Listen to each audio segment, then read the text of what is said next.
Hello, everyone, and welcome to Thor Thursday, where we're running through my most recent 2025 NFL mock draft. Let's get to it.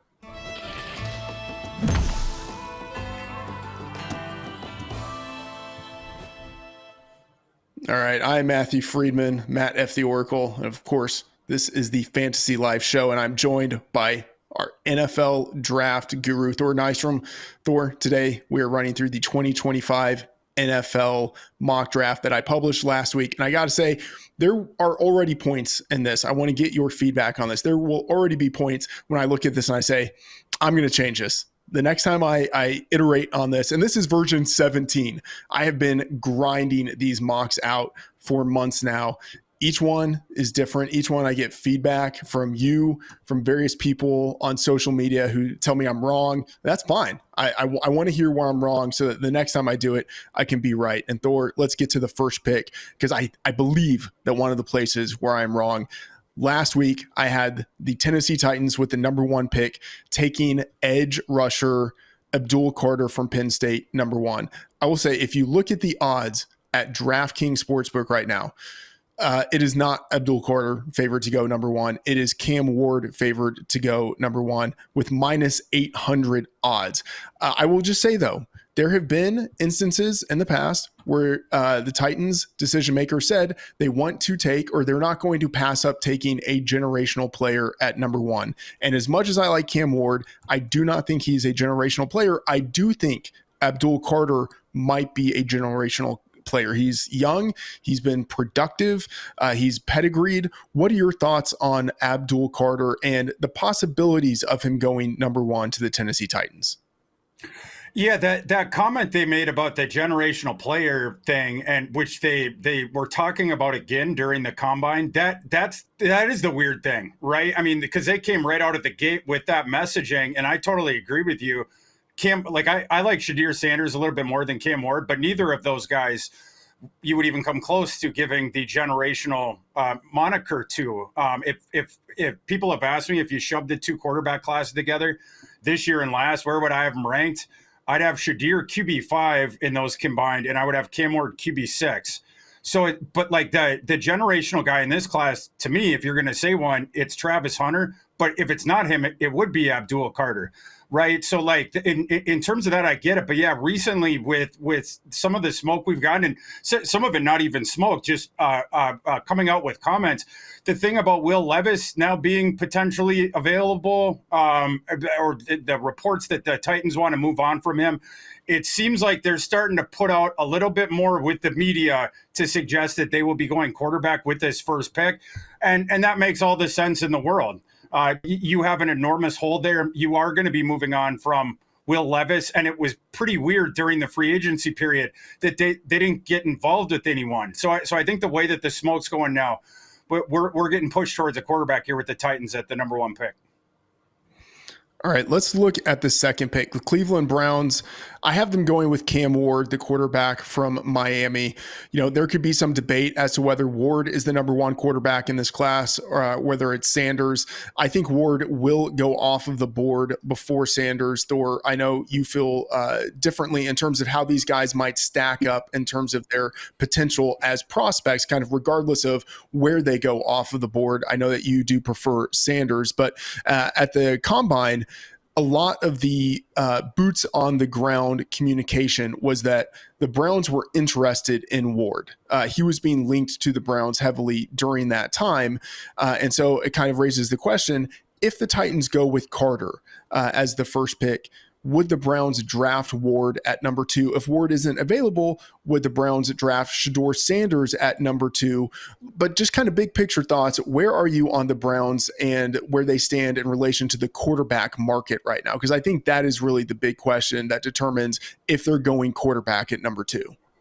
Yeah, of course, that decision, it's going to be circumstantial, right, within the context that you're within. But I don't think it is going to be whether Cam Ward gets there. I think it's going to have to do with the finishing of the shaking out of the quarterback market. And in particular, will Kevin Stefanski push for the reunion with Kirk Cousins? Because you can get him for 1 year for cheap.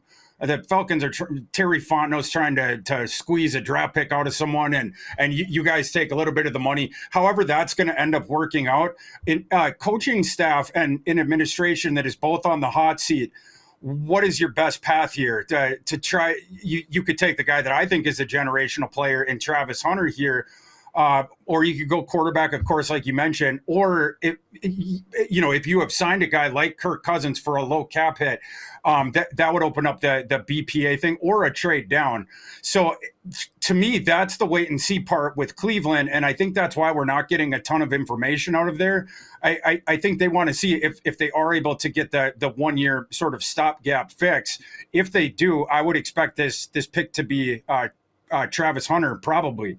I've heard that Cleveland is interested in Travis Hunter. I also think they have some interest in Shadir Sanders. I have heard that as well. But Cam Ward would make a lot of sense for Cleveland, obviously playing outdoors in the wind. That division, a lot of outdoor stadiums, cold wind. Cam Ward has the bigger arm. I like Shadir Sanders, but the arm strength thing, that's not a debate. Cam Ward has a stronger arm than Shadir Sanders, so they might view him as a better stylistic fit for the environment. Well, I think this is the place to talk about Shadir Sanders and compare him to Ward and get a sense of why it is that you prefer Sanders. I'm looking at the New York Giants with the third pick overall, having them take Sanders, the quarterback, of course, from Colorado. Why is it, Thor, that you think that Sanders is the better NFL prospect in comparison to Cam Ward? Elite accuracy, elite placement, and elite at taking care of the ball. Those would be the three things that I would point to with Shadir Sanders. Cam Ward, you have more arm talent and you get more explosive plays. That's true.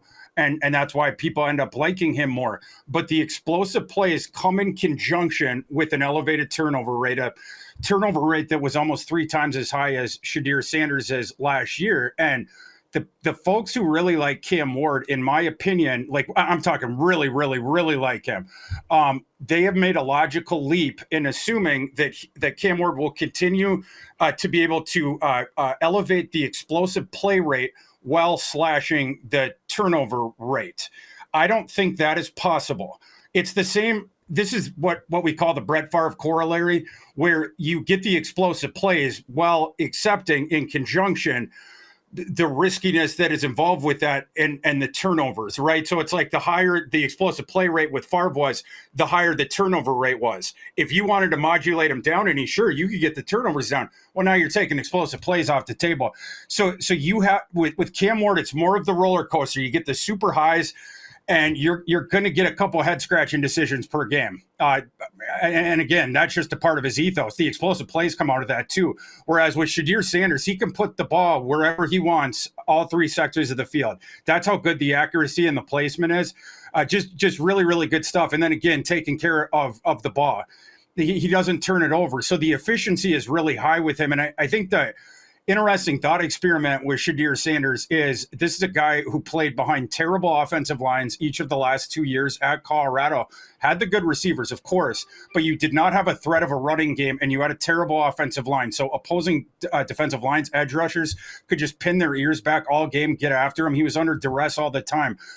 When he plays behind a good offensive line, how much will that improve Shadir Sanders' game, where he doesn't have to move off the spot right away, and the 3 seconds up to when he throws, he's trying to dodge people, right, and then find a little bit of spacing so he has a little bit of a platform to get that throw off.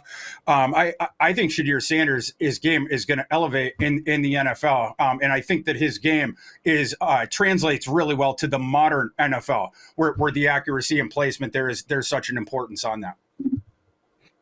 All right, so that's Shadir Sanders going to the Giants at number 3. And of course, we just have to wait and see what the Giants do. Maybe they sign Aaron Rodgers. Maybe they trade up to number 1 so they can get Cam Ward. A lot still to be determined at the top 3 of the draft. But number 4, I have the New England Patriots drafting Travis Hunter, the wide receiver / cornerback out of Colorado. Now, Thor, of course, there are significant questions about Travis Hunter, whether he's more of a cornerback or more of a wide receiver.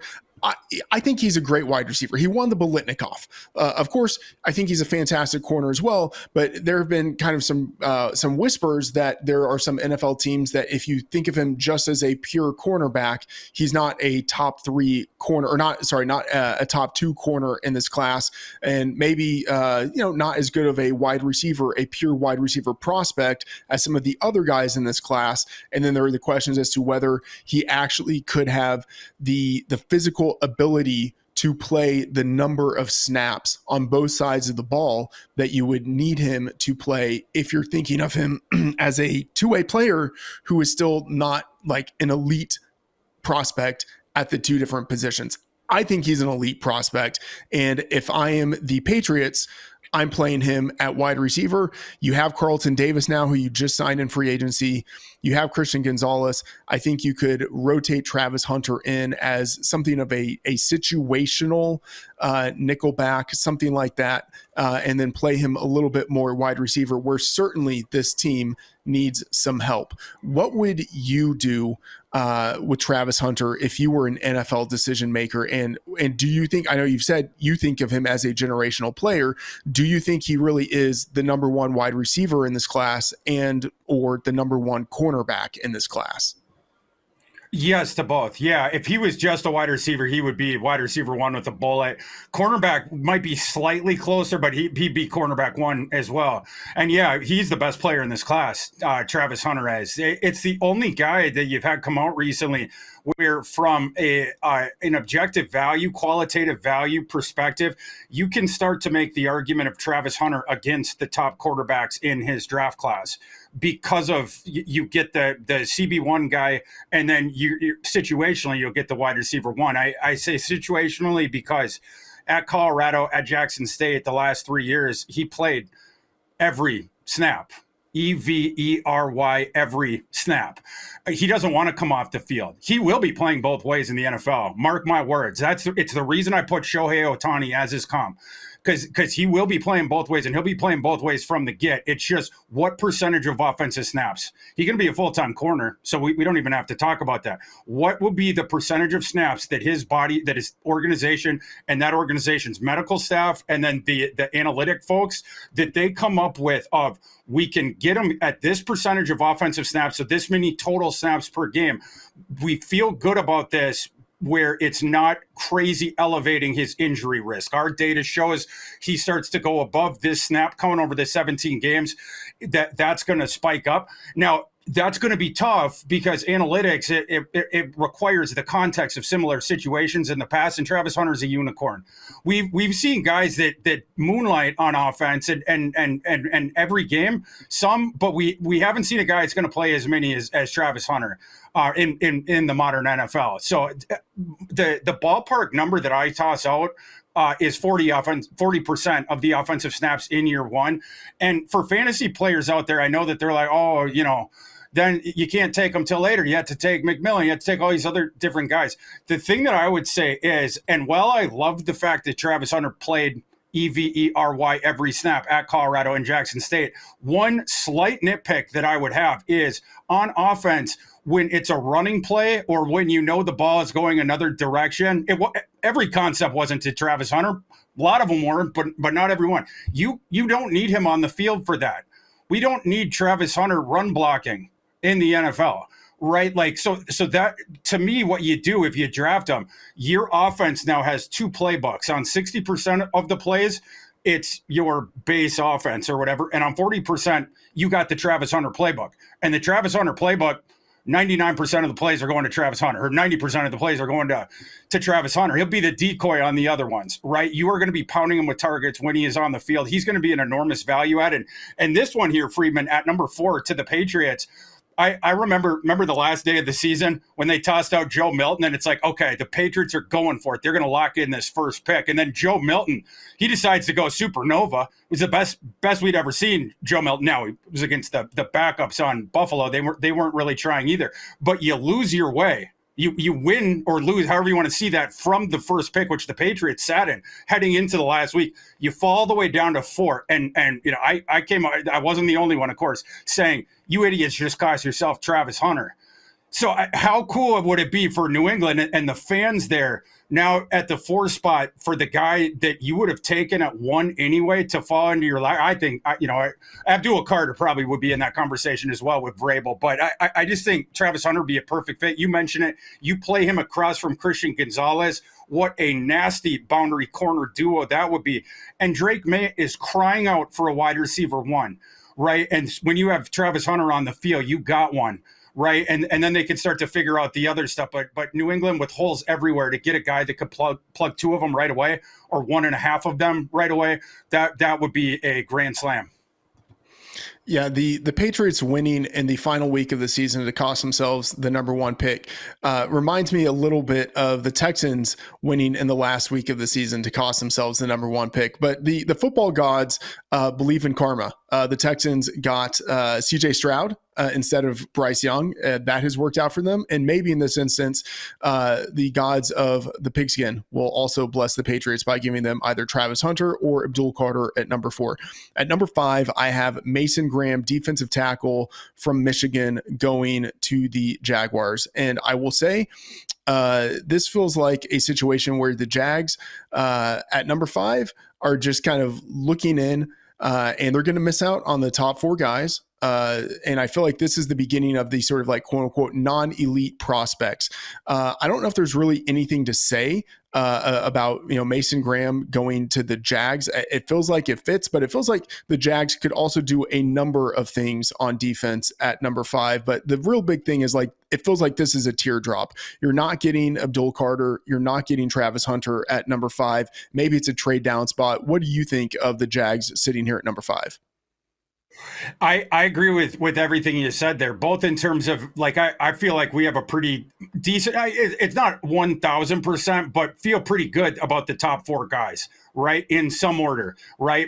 We might not even know the teams yet, but we're starting to form sort of a consensus there. And then speaking of consensus, I mean, this is a pick you have on your mock draft for a while, and it's becoming sort of a free spot, everyone tossing Graham to Jacksonville. Not only did you have the acute need before, but then we get through free agency, and the one position that Jacksonville did not really address was that interior defensive line position. And there's been some insinuations there that we're going to be targeting heavily the positions that where we didn't address them in free agency, coming from that Gladstone fella. So that would make a lot of sense. And he saw last year the way that it helps out the defense when you have the young players, the rookies on the defensive front causing havoc, with Verse and with his teammate Fiske from Florida State and all that sort of stuff. So this pick would make a lot of sense. All right, going from the Jags to the Raiders at number 6. I have the Raiders going with Ashton Jeanty, the running back out of Boise State. I would say that this is also becoming increasingly a chalky pick. You have Pete Carroll, who it seems like would probably love to have his offense predicated on the running game. Jeanty, I feel like, is an elite prospect who should go in the top 10. You can't really justify putting him in the top 4, but this is, I think, the earliest spot where you could kind of squint and sort of justify it from the organizational perspective. I mean, I don't think I would want to take a running back at number 6 if I'm the Raiders. I think Tetairoa McMillan could be an option. Maybe you could also go with an offensive lineman, but I mean, Jeanty on his own, pound for pound, might really be the best player in this class. Thor, I know looking at the fantasy rankings, he's your number 1 running back from the dynasty perspective for all the guys in this class. What are your thoughts on Jeanty to the Raiders at number 6?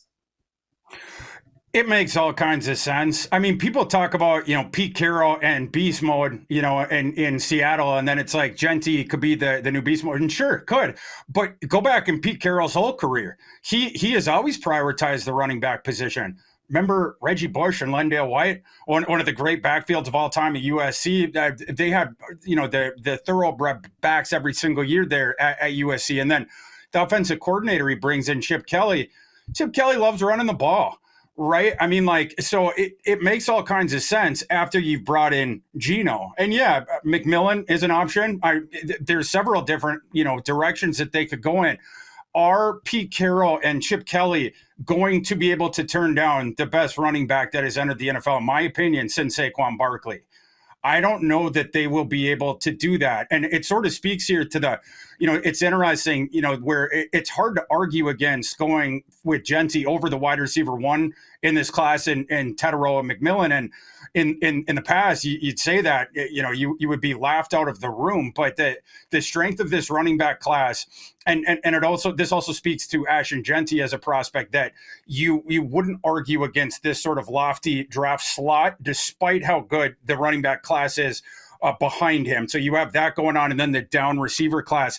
You could end up talking yourself into, oh man, we would absolutely love Jeanty, be a dream, but in round 2, hey Chip, we can get you one of your boys, Travion Henderson or Judkins from last year. We could take McMillan here, and then the wide receiver class starts to drop off a shelf. Or you go the other way with it. If we took Jeanty here in the second round, would Trey Harris be there? If Trey Harris isn't there, would Higgins be there? Would Iome Nor be there? So you're sort of doing that 3-dimensional chess thing. But yeah, I got Jeanty to the Raiders just like everyone else, because I think it makes all kinds of sense. All right, at number 7, I have the Jets taking Tyler Warren, the tight end from Penn State. And Thor, you were early on Tyler Warren as the number 1 tight end in this class. It took me a while to come around to it, but I have come around to that position. I mean, the dude is just a beast. And now that the Jets have addressed the quarterback position in free agency with Justin Fields, it looks to me like they need most a pass catcher. And of course, tight end Tyler Conklin is gone. Wide receiver Devontae Adams is gone. This team needs a pass catcher. And I think if it's between Tyler Warren and Tet McMillan, I probably go with Warren because I think he plays the position that is kind of harder to nail down in the NFL. And I think he deserves to go in the top 10. I mean, he was fantastic in his junior year. And then, of course, in his senior year, won the John Mackey Award as the most outstanding tight end in college football, contributing not just as the best receiver in that offense, but also as a dude who got the ball on the ground, 218 yards and 4 touchdowns rushing. Yeah, I'm at the point where he's my number 1 tight end, and I think he deserves to go in the top 10. What are your thoughts on Warren to the Jets? I love this. Ray Garvin and I, we did a mock draft earlier this week with Pat Mayo, and we ended up going with Warren in this slot too, and just started talking it through. It makes a lot of sense, I think. And you can make a real, talking about qualitative value kind of arguments of Warren over McMillan. This isn't absurd at all, right? Like Warren, like high end tight end prospect when in comparison to last decade. Right. I mean, you have to put, I'm not saying he's at the top, but he has to be up there with the top names that you're discussing for that. You can do so many different things with him, down the field. It's the frame of his frame is very similar to Gronkowski, but as a receiver, he reminds me of Jeremy Shockey. The movement, the ball skills, the way he uses his body, the way he is able to pin people behind him, etc. And then the fluidity of the movement. But also you get the manufactured touch stuff, which you were alluding to with the rushing yards. You can shift him into the backfield, be a lead blocker for you too. You can have him be the wildcat quarterback around the goal line or in short yardage situations. He is a problem. The defense does not like tackling him when he is the wildcat quarterback. It is very difficult to get him behind the line. They also do the end around stuff with him. That kind of stuff they were doing last year in the new Penn State offense. They brought in Andy Kotelnicki from Kansas, very creative guy, lots of shifts, lots of creativity. They were using him like a Brock Bowers. It's just that Tyler Warren is way bigger than Brock Bowers. He's like 3 inches taller and 30 pounds heavier. So you get all that different kind of utility in a guy, of course, that can line up in line. He's just absolutely massive. He's not the blocker of Rob Gronkowski. That's why we can't do that comp, but he's not going to embarrass himself either. I think this would be a good pick, and it's a guy who would help out Fields a lot as well in that transition in year one. We'll see where the offensive line ends up at the end of the day, but you have both the running game with him. And of course, Fields' legs in conjunction. One thing the Jets have is a good running back room. And then Tyler Warren's going to help you with he's going to create yardage for you. You can shuttle the ball to him short and he goes berserker. That's what he does. And then when he's down the field, it's the enormous target, right? And so you can get him isolated. When you can get him isolated into an advantageous one-on-one matchup for your offense, that's when you go down, you let that guy posturize people like he did at the end of the trick play when they were playing USC and he was the shotgun snapping center and everyone was lined up to his right. And he declared as eligible on that play, does a shotgun snap and then ran a fly route and he just posterized someone in the end zone. You get all kinds of cool stuff with Tyler Warren. He'd help out the Jets a lot. I co-sign that one. All right. So those are the top 7. We're going to hit the Carolina Panthers next at number 8. But first, a word from our friends at Bud Light. Hey, you know you're not actually allowed to drink in a beer commercial? Since when? You gotta wait till it's done. Oh. 5, 4, 3, 2, 1. All right, the Panthers at number 8. I have them going with wide receiver Tetairoa McMillan. And Thor, I think this year for the Panthers is all about really determining if quarterback Bryce Young is the franchise player for this team or if the Panthers in a year and a half, whatever it is, are going to need to do a hard reset. And I think you can't give the full evaluation on Bryce Young if Adam Thielen is his top pass catcher. Like Adam Thielen, soon to be 35-year-old slot receiver. They have to get this guy another weapon. And if you look in the super majority of mock drafts, and I do because I have a sickness, but if you look at mock drafts, routinely you see an edge rusher going number 8 to the Panthers, but instead I have them here going with a wide receiver, Tetairoa McMillan, who as a junior, over 1,000 yards receiving, actually 1,300 yards receiving, might potentially be the better NFL pass catcher in comparison to Travis Hunter by the time these guys' careers are said and done. What are your thoughts on McMillan to the Panthers at number 8? On a couple different perspectives, I think it makes a lot of sense. Now, of course, Carolina, their defense was an abomination last year. So you are going to have people inside that room that are advocating for that and some of the fan base. But if you are going to go on offense, McMillan makes all kinds of sense in the world. You think about the constitution of their wide receiver room, and it's like, man, if they had a legitimate wide receiver one, all of a sudden everything makes sense where you bump Leggett down to the complementary role that he's going to be a lot better at. Coker, the possession role, he a lot better at. You knock them down a rung. And the other thing is Adam Thielen would love to play for a contender this coming season, and they have not yet been willing to meet him there. Thielen, I'm sorry. It's he's like, quiet. No, but they haven't been, to this point. Carolina wants to get through the draft and then see where the chips fall. If you draft McMillan, so now you got McMillan, wide receiver 1, you have Leggett, wide receiver 2, you have Coker, wide receiver 3.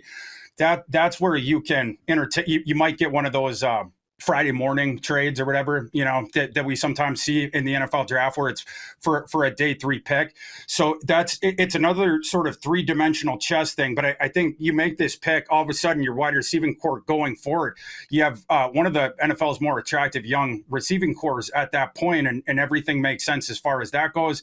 And also you're probably going to be able to derive a day 3 pick out of trading Adam Thielen. All right, staying in that same division at number 9, I have the Saints taking edge rusher Jalen Walker from Georgia. I think Walker is a top 10 or a near top 10 talent. He's young, 21 years old, and he's pedigreed. He won the Butkus Award last year. He's the nation's top linebacker. I think he's got a little bit of Micah Parsons to him in that he can play on the edge, of course, but he can also, I think with his athleticism, line up off ball as well. And I think that added versatility could make him attractive to a number of teams. What are your thoughts on Walker going number 9 to the Saints? Yeah, that's right. You get the versatility with him, and first and foremost, that guy's a quarterback pest, right? Like he's really good rushing off the edge, like you mentioned, and he's also really good as the quarterback spy when he is deployed as the outball linebacker. You of course get the sideline to sideline presence against the run as well when he's deployed as that outball linebacker in run defense. That's where you want him, of course. he's not as big, right? He's not as fortified. He doesn't have the sand in the pants, as we say in the scouting community. Setting the edge as an edge rusher, the thing that he's not as good at. But on the pure passing downs, you get him to the edge, and he is going to get after the quarterback. Or, like I said, you can use him as a QB spy. You get the multifaceted skill set out of him, like to the point that you were making before. You get the versatility as well, the situational versatility. So I think this one makes sense. All right, rounding out the top 10, number 10, we have the Bears, and I have them going with an offensive tackle from LSU, Will Campbell. I got to say, Thor, I was impressed by what the Bears did in the first half of March to rebuild their offensive line. They traded for left guard Joe Thuney, an all-pro. They traded for right guard Jonah Jackson, who was previously a Pro Bowler and has worked before with the new head coach when they were together with the Lions. And then they signed center Drew Dahlman in free agency. But I think they could still look further to address the offensive line in the draft. And what I like about Campbell is that he's young, just 21 years old, got great pedigree, was a 5-star recruit, a first-team All-American, and I think he potentially could challenge Braxton Jones to play on the blind side as a left tackle, or I think he could also push Jonah Jackson for a starting role at right guard. So I think there are multiple avenues for Will Campbell to make an impact as a rookie. What are your thoughts on Campbell to the Bears at number 10? I agree with this one. It would just be, as far as the position, it's just Campbell or Mbao from Missouri. I mean, those are the two guys that right now they're going to be jockeying for that OT1 spot down the stretch here. So where would the Bears go? Maybe you go Campbell because the idea being a better fit for that left tackle position, like you're mentioning. I mean, that's the one that Braxton Jones currently occupies. It's the one spot where you theoretically could get better for this coming season via the draft, right? And it's not just like improving the one spot on the line. You also need depth, right? And if you get that one other guy, whether that's if you want to start slower with Campbell or you want to work with him initially, he would still be the primary backup at 4 different positions. Right? Let's say Braxton Jones out of week 1. It was close in camp. We'll just defer to the veteran. Will Campbell, then he's your backup left tackle, left guard, right tackle, right? I mean, your 6th offensive lineman is going to play. So I think it makes sense on both those perspectives of like, it would be the full rebuild of that offensive line. We know that Ben Johnson likes good offensive lines. And then this pick as well, not only you improve the starting lineup, you improve your depth as well. So I think it makes a lot of sense, especially if Ashton Jeanty isn't here. I think that's the one where Ben Johnson, it would have to think long and hard because you have elements of both Jahmyr Gibbs and David Montgomery shoved into one guy. So you might have to get Ben Johnson out of the room if you want to go another direction if he's still there. But with him not being, the offensive line absolutely makes the most sense. And that's been the theme of the offseason for the Bears so far. Yeah, if Jeanty is there at number 10, he could be in play, certainly. You mentioned Armand Minbo as a guy who the Bears could potentially go with at offensive tackle at number 10. I have him going number 11 to the 49ers, and I do think it is very much a coin flip right now between which of those guys goes off the board first as the OT1 in the class. I have him going to the 49ers here. The 49ers lost left guard Aaron Banks. They lost their swing tackle, Jalen Moore. Left tackle Trent Williams turns 37 in August. Right tackle Colton McKivitz is in the final year of his contract. The 49ers need offensive line help. I could also see them trading back, but if they stay, Minbo, I think he'd be a great option. He's a natural right tackle with left tackle potential. So you could start him out immediately at right tackle. He could push McKivitz for a starting role. I think there could also be the possibility of him kicking inside and starting his career at guard. But Minbo, just so impressive at the combine. Big guy and was amazingly fast with his 40 time, 4.91 seconds in the 40. What are your thoughts on Minbo as an option here for the 49ers at number 11? Yeah, he has checked every box. So he is in play for the top 10 now or just outside of it, like in this exercise where it was, does he have the length to be a tackle at the next level? Well, he sure does. 82 wing, which is one of the highest in the class, despite the height. Then we thought he was going to measure in 6'3", maybe. He's actually 6'4" and change. And then, of course, the frame 332. You have all the length you need. Well, then the last question was, okay, well, he had a dominant 3-year career in the SEC, but last year was one of the best offensive linemen in all of America, 90.3 PFF grade. Comes out after the 3rd year. He's 20 years old. Okay, that's impressive. And the initial stuff is good. The measurement stuff like that. What's the athleticism? Could he hang there? And goes out and tests like a banshee. Was 9.89 RAS, just an eyelash short of a 99th percentile size adjusted athlete. This guy can play. I see him as a right tackle. But yeah, I mean, the 14 or a guard, if you want to start initially, like you were sort of mentioning, you have a need there as well. 49ers have needs everywhere, particularly the offensive line, both the tackles and the interior.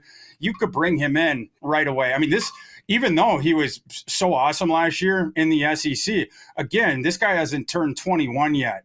Right. So it's like a ball of clay that has already started to mold itself into something powerful, and you get to put it in the kiln and finish this thing off. I think this would be a great pick for the 49ers. All right. Coming up next, Thor, is the segment that I have been most excited to talk with you about. It is our DraftKings Dynasty Deep Dive.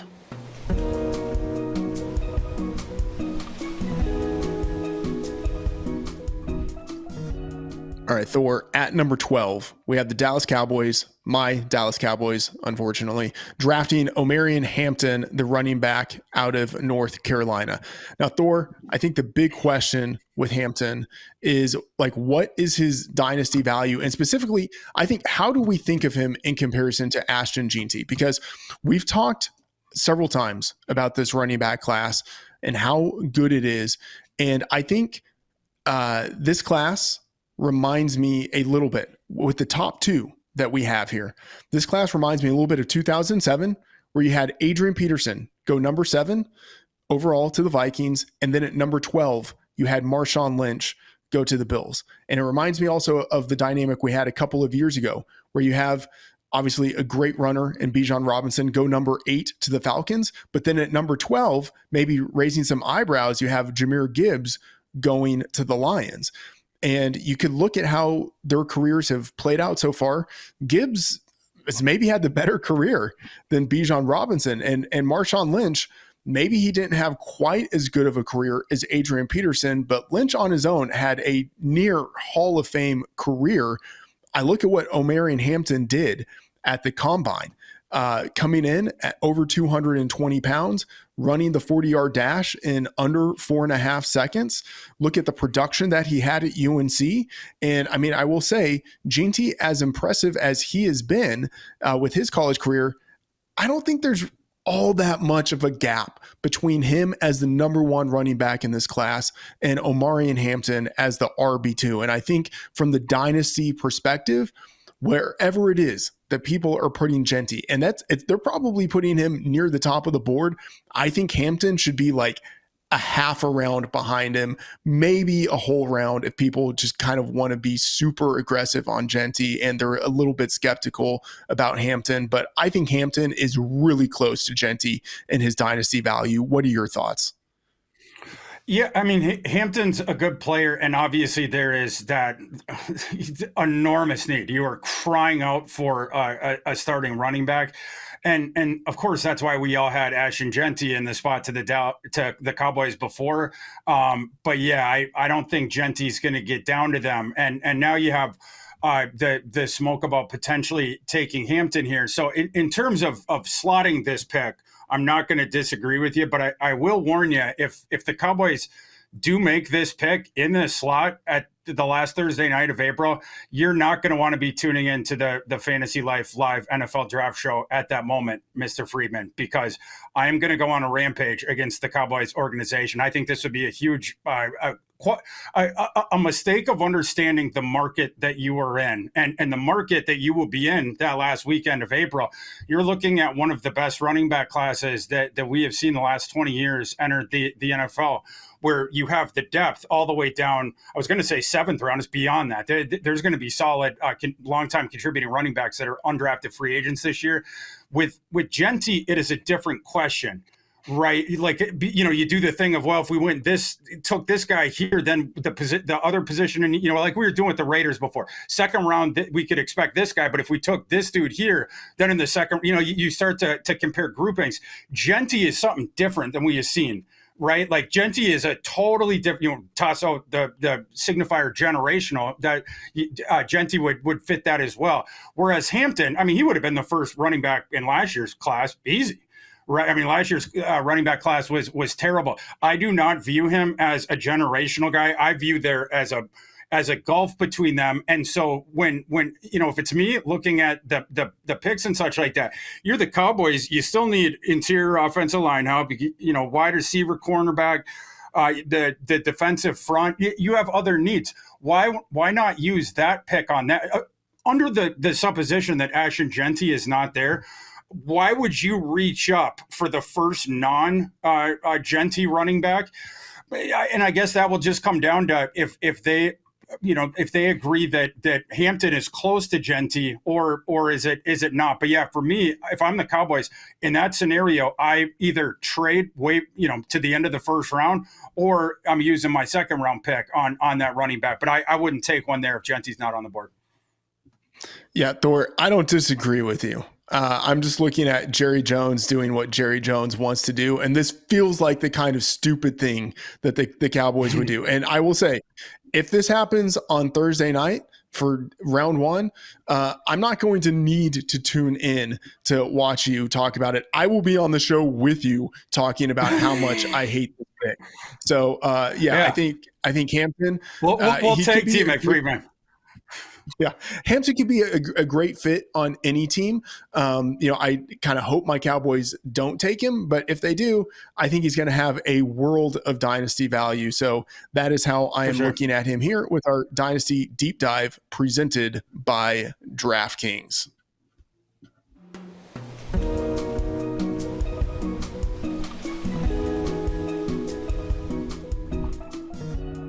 All right, and speaking of DraftKings, who is scoring big in the NBA this season? You are, with all of the new ways to get in on the action with my friends at DraftKings Sportsbook. From monster slams to dishing the rock to cleaning the glass, get behind your favorite players and prop bets that you can make on DraftKings, the home of NBA player props. Here's something special for first-timers. New DraftKings customers bet $5 to get $150 in bonus bets instantly. Take it to the rack with DraftKings Sportsbook. Download the DraftKings app now and sign up using the code FANTASYLIFE. The crown is yours.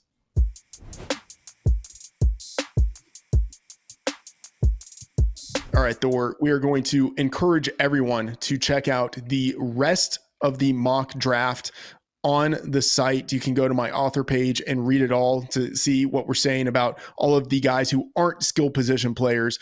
For the show, though, we're going to stick with the guys who matter most, those position players for fantasy.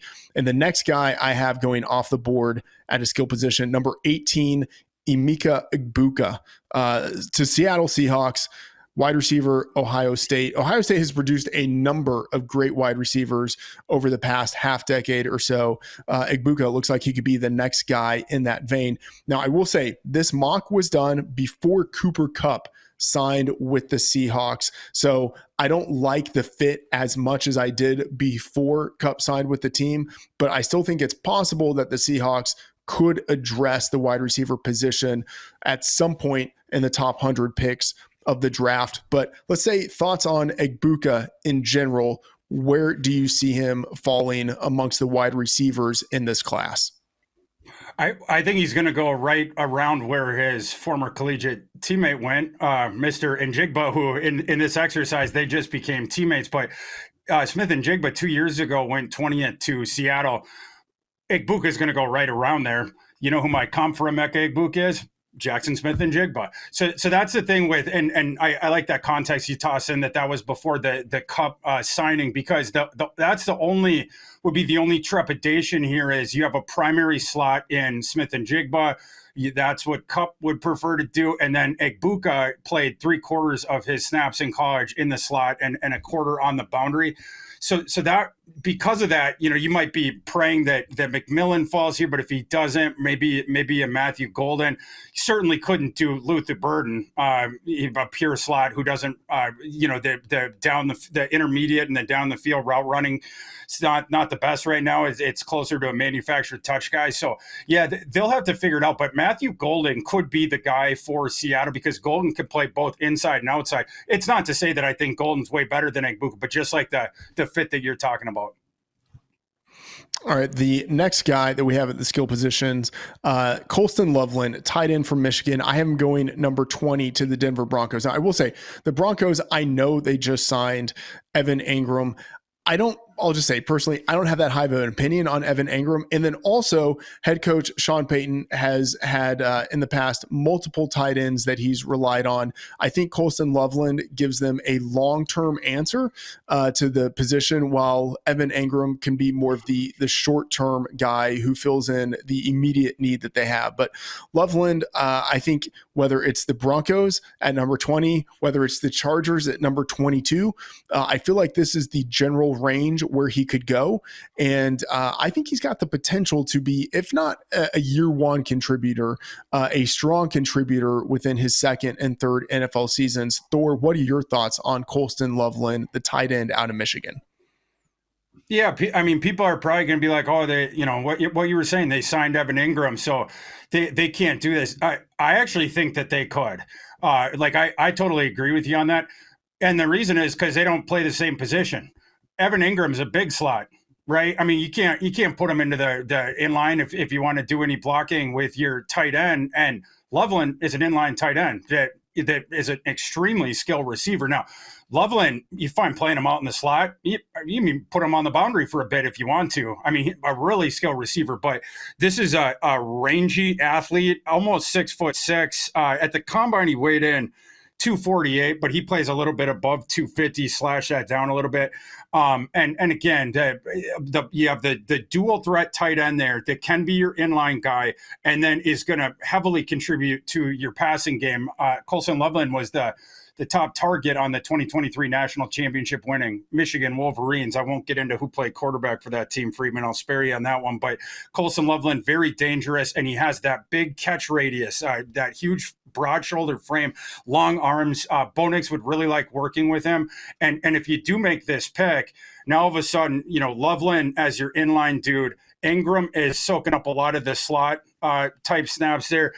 Sutton right now your receiving core, your pass catching core, we should say, is starting to look a lot better. There's more than one way to, I'm not supposed to use that term anymore. There's more than one way to achieve your goals instead of using someone on Twitter said I couldn't say the other thing anymore, but there's more than one way to do it. And we talk about adding weapons for Bo Nix and it's thought, oh, they signed Engram, so it's going to be a wide receiver. For the reasons I just stated, I don't think it necessarily has to be. And I think Colston Loveland would be an awesome fit there. And he's the kind of guy that Sean Payton loves. You mentioned earlier Matthew Golden. He's the guy I have going next, number 21 to the Pittsburgh Steelers. Golden, the wide receiver out of Texas, or I should say one of the wide receivers out of Texas. I know that the Steelers just traded for DK Metcalf, gave him a very lucrative long-term deal. They still have George Pickens.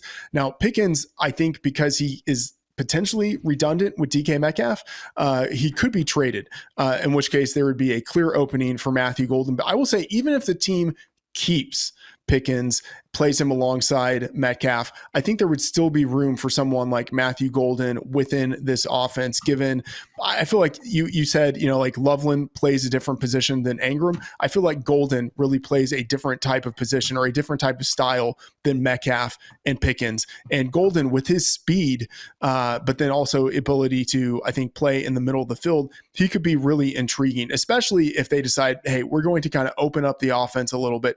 We don't even know who the quarterback is yet for this team. The Steelers are saying potentially they would be fine with Mason Rudolph as their week one starter. We will see about that. But the idea of the Steelers going from basically a liability at wide receiver to having a surplus of wide receiver ability this offseason with the additions of DK Metcalf and then Matthew Golden, that's an interesting idea. So what are your thoughts on Matthew Golden in general, and then potentially Matthew Golden to the Steelers? Yeah, I like Matthew Golden as a prospect, and in the scouting report that I did on Matthew Golden that's up on Fantasy Life, I get into the context a bit of why some of the analytics or some of the counting stats went against him in college. It had nothing to do with him. You know, like you talk about target share for your career and 2/3 of it being in the G5. His was lower than almost any, than most first round prospects that you'll see. But it was circumstantial. When he showed up at Houston, they had a receiver there named Tank Dell, who every single play they threw to Tank Dell. That was the true freshman year. The sophomore season, Golden got injured halfway through the season. It wrecked the rest of his season. And then last year, when he went to Texas, he had to get past Isaiah Bond in the pecking order. That's who Steve Sarkisian had signed to be the next Xavier Worthy. And it took him a little bit to get off of that and be like, I got a transfer guy who's a first-round pick wide receiver. It just ain't Isaiah Bond. It's Golden, so Golden came, he was coming on. And then the pre-drop process, obviously he had the mic drop moment with the 40, didn't do the agilities or the jumps. I don't need him to. That kid can elevate. He makes plays downfield. And to your point, he also wins in the intermediate area. He has sudden movement. He has an understanding of the route running as well, like his hands, between all that stuff. And then you also get position versatility with him. With the Steelers in this scenario, you have your boundary, your prototypical boundary receivers. You're looking to upgrade at slot. Golden certainly could function as a full-time slot. You would lose that sort of situational versatility. We bounce him inside, we bounce him outside. So I mean, one thing I might propose is just swapping Egbuka with Golden, because I think Golden would be the better fit for Seattle, and I think Egbuka, the pure slot, who thrives. What I put in Egbuka's scouting report was space is an ocean, and the more that you give of it to Egbuka, the further he can drag his man out to drown him. And when you have Metcalf on the one side, you have Pickens on the other side, an enormous amount of spacing is going to be opened up for you in the intermediate range. Nobody can stay with Egbuka. He's 95th percentile separation rate the last 3 years, according to PFF. So that's what I would do, but it's not a bad fit. We know that Golden can play in the slot, and he can make plays at all three sectors of the field, regardless of whether he's deployed on the boundary or in the slot. All right, I hear you, Thor. On my next mock, I will definitely have Golden higher up on the board. All right, this has been Thor Thursday. Just an absolute pleasure to talk with Nystrom and to run through my latest NFL mock draft on this episode of the Fantasy Life podcast.